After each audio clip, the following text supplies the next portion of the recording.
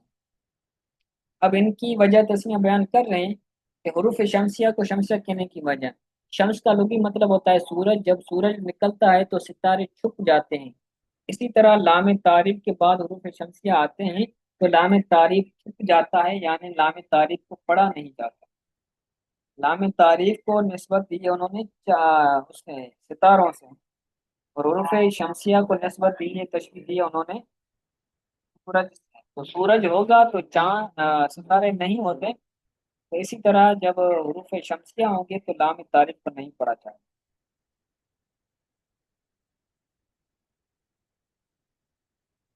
آگے اظہار قمری اور ادغام شمسی کی تعریف بیان کر رہے ہیں۔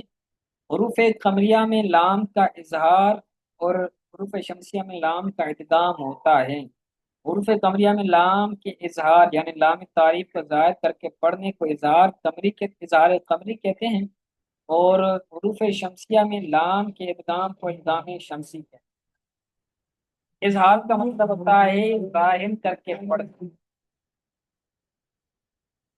اظہار کے اندر اس کا مطلب ہوتا ہے حرف کو ظاہر کر کے پڑھنا، کیونکہ جب حروف قمریہ ہوں تو لام تعریف کو ظاہر کیا جاتا ہے اور اس کو پڑھا جاتا ہے، اس لیے اس کو اظہار قمری کہتے ہیں۔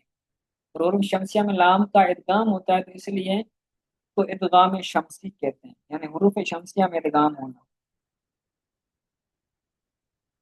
ورنہ تو نون ساکن اور نون تنوین کے بھی چار قاعدے نا، تو ان کے اندر بھی یہ اظہار، ادغام، اخفا اور اقلاب آتا ہے، لیکن یہاں پر ایک لفظ کا بڑھائیں گے، قمری اور شمس۔ ٹھیک ہے، آگے محاسن تلاوت ہیں کہ ترتیل کیا ہے، تجوید کیا ہے، اور ترتیل کیا ہے، تو انشاءاللہ تعالیٰ یہ اگلے درس کے اندر پڑھیں گے۔ آج کے لیے اتنا سبق کافی ہے، اگر کوئی بات سمجھ نہ آئی ہو تو پوچھ